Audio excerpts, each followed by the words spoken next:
Oh yeah. I'm melting. Feeling hot, hot, hot. Yahoo!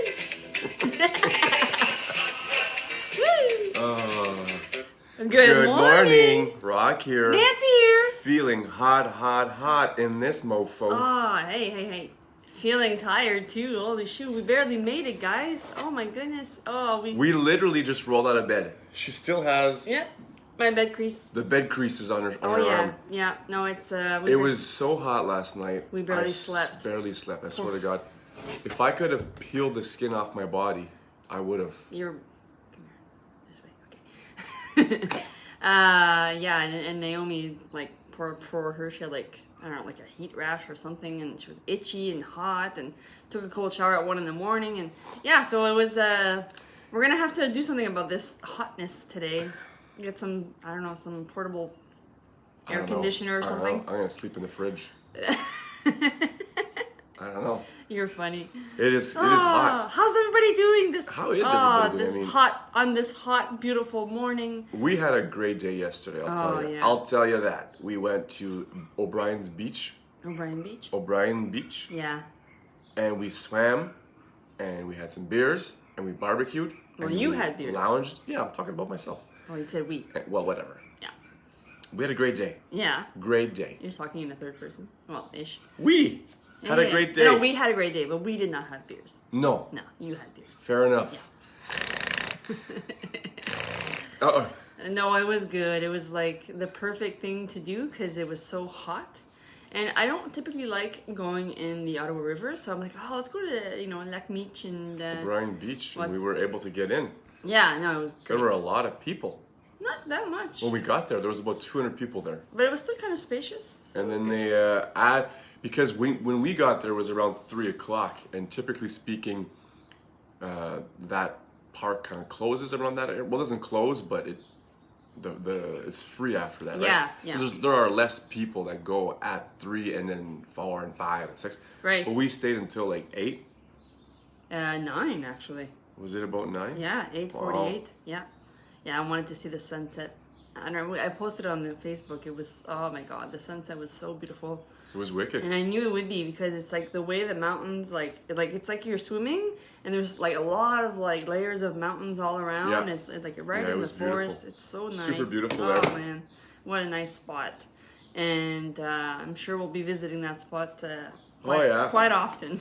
Yeah, it's about 20 minutes from here. Yeah, how was your weekend, you guys? How was Did you the guys have weekend a nice at your end? weekend? Jesus, We dared to go biking on Saturday. got caught in the rain. Got caught in the rain. Full blast. So we had to call a friend. Yeah. Thank you, Julie. Yes. For coming to pick us up or Yes. pick me up to get the car. It was risky. We're like, let's take that risk because it looked like it was clearing up around 2 in the afternoon. Yeah, but then as we were almost there, which was like an hour and a half away, yeah, the forecast changed and it was rain 100%. Yeah. I got something in the eye. Yeah. Yeah, right here.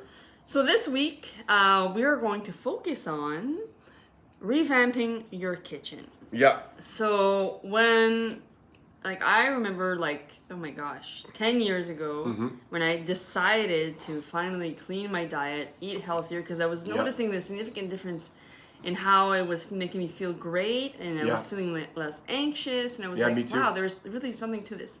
So with the help of a good friend, she was pretty much doing the same thing in her own kitchen, and she's like, well, I know if I have that in my house, I'll likely to eat it, so I'd rather just do a whole overhaul. Planted my cucumbers, tomatoes, and wow, that's cool. Oh wow, in this heat, wow, that's good. Yeah, I hope you started early. Bastardine, je pense qu'il y a moins chaud. Really? Yeah. No. Anyways.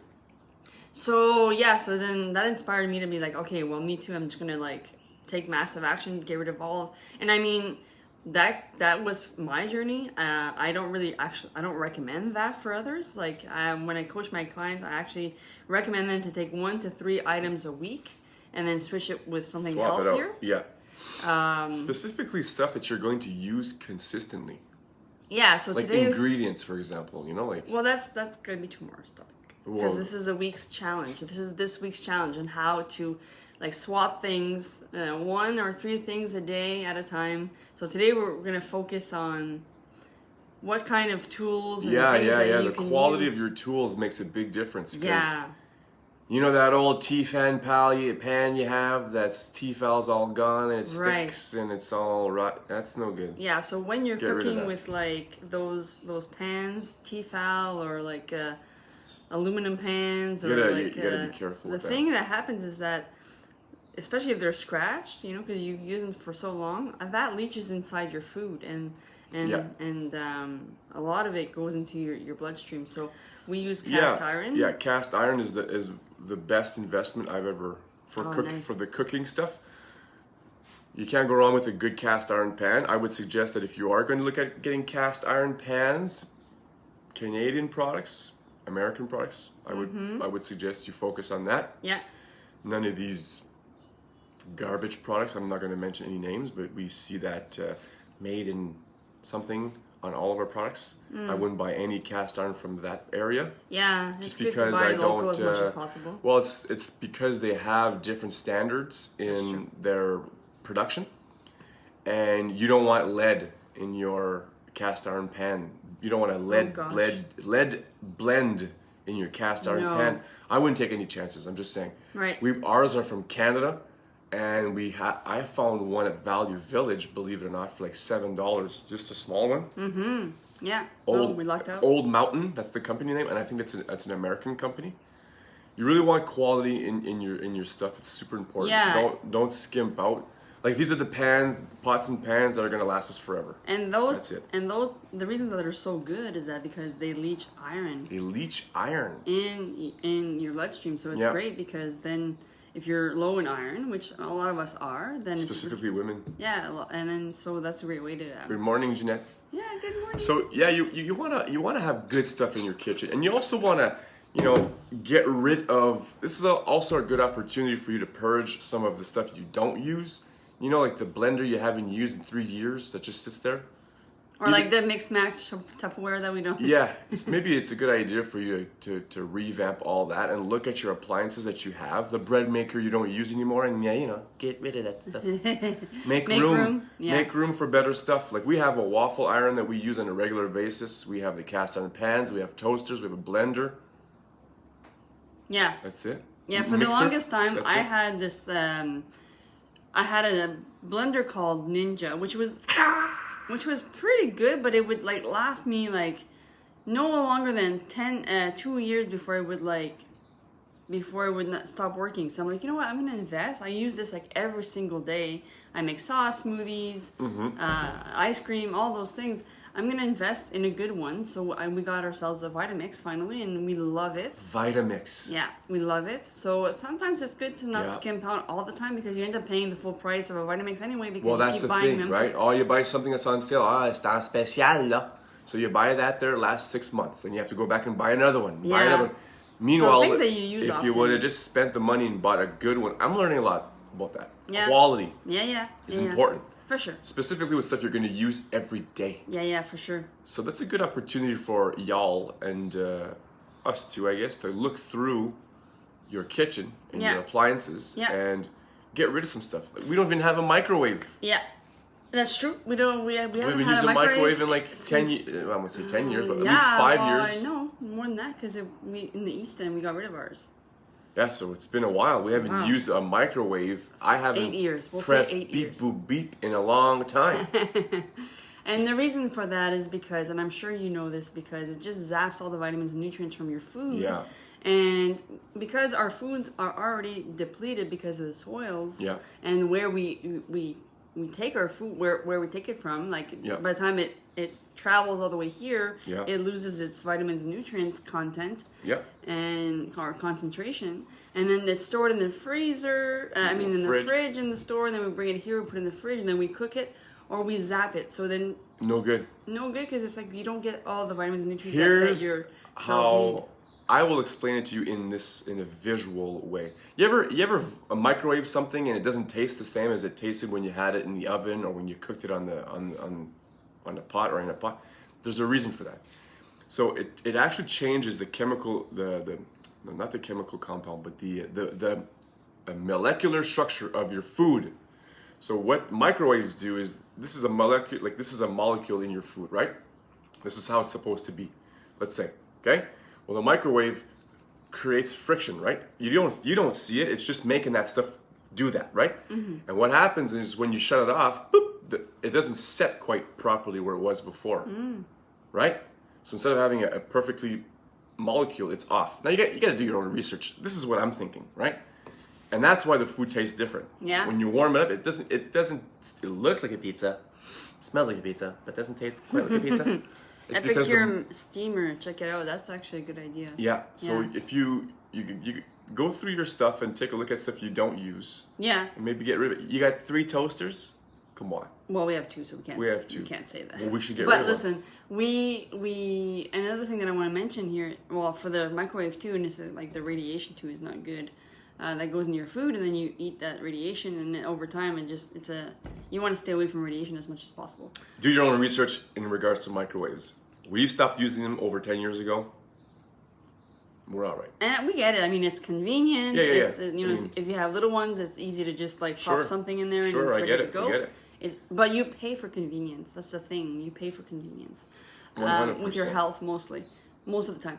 And then for your Tupperware, like, I mean, if you're going to go through your Tupperware and keep your favorite ones, pay attention to if it's BPA free. Because you don't want to leach the BPA into your system, because then that's like a real hormone mimicker. It just messes up with your hormones. If you're already having trouble with your hormones, then you're likely to just maybe, kind of like do revamping of good quality Tupperware or glass Tupperware. We use a lot of glass mason jars and stuff. There have been some studies done, and they've tested newborn babies and have found plastic in their like either bloodstream or like part of their DNA. I wouldn't say part of their DNA, but in their bloodstream when they're born.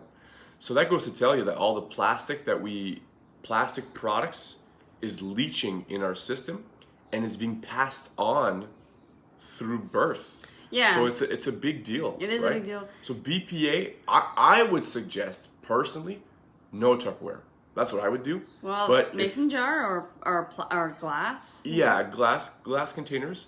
But if you're going to do plastic like we do, you got to get the BPA free. Yeah. And it's got to say BPA free on the plastic. Don't just assume. Well, all plastic products now are BPA free. Yeah, unfortunately, no. It doesn't say it on the thing. It's not BPA free. Don't be fooled. Right? Yeah. No, it's good to educate yourself and like, you need quality in your kitchen, especially that is the seed of everything, because if you don't have quality in your kitchen, that's right, then it's likely to pour over into the quality of your life. It's like if you're gonna keep barbecue. Yeah, that's the next thing. I had thing. one yesterday. That's the next thing too. The barbecue. I mean, it's super, super good, super, super delicious. Brings fond memories. By the same time, it's a known carcinogen. You can't burn your food. Bottom line. You can, but it's super, super hard not to. But I would suggest maybe cooking your food in. I think they sell these things where you can cover your food so it doesn't, turn black and turn carcinogenic. What we did one time on a barbecue, like recently, is I just put my cast iron pan right on the barbecue and cooked on the cast iron pan. Yeah, that works really well. So you don't have to worry about burning it. It's not necessarily direct flame. Now I use charcoal, and that's got its own sets of challenges just to get it started. Yeah. But that works well. Yeah. It's not gas. Yeah. It's heat. Even like in the East End, we even got rid of our barbecue, because we were like, oh my god. We were vegan back then. Well, not only that, but we were watching but it doesn't matter. You can cook like veggies on the stick or whatever. Yeah, kebabs we gave it all up because we were watching like videos vegan. and like things that were like, the harmful things, the harmful gadgets in your kitchen and barbecue and stuff. And there's a lot of truth to that. But we definitely swung the other way because we were like acting out of scarcity. But at the same time, there are ways you can cook on your barbecue. That it's safe. It's just you have to be mindful of. It's fun. Yeah. But you have to be safe with how you cook it because just don't burn your food. That's all. It is a known carcinogen, and it can really wreak havoc. It's the black on the food that is the carcinogen, not the barbecue itself. Yeah, open flame is actually really good for you. It's really grounding in Ayurveda. But anyway, that's the thing, and I really do. There's a section in my course that I talk about how to crowd out everything with healthier options. So that's a really great way to start, slowly heading towards taking things out that doesn't like white flour or white sugar, refined sugar, stuff like that. We'll get to that tomorrow. Yeah, we'll get to that tomorrow. But if you want to know more and if you want to really know in details how to crowd everything out in your kitchen, then check out my course. It's on my website. Reduce your stress, reduce your waistline. Are you changing the title? I'm going to eventually, but I haven't yet on She's my gonna have website. What do you call that? Un concours, and you're gonna make people choose the title, and the best one wins a free course. I'm gonna think about that because I think I've come up with a few that I'm really excited about. So. Oh, excellent. Yeah. Okay, wrap it up. Yeah. So have yourselves a great hot day. As always. Stay cool. As always, we love you. We're thinking about you. And have yourselves a Stay fantastic cool. day. Cold showers, fruits, vegetables. Come Proud on. out.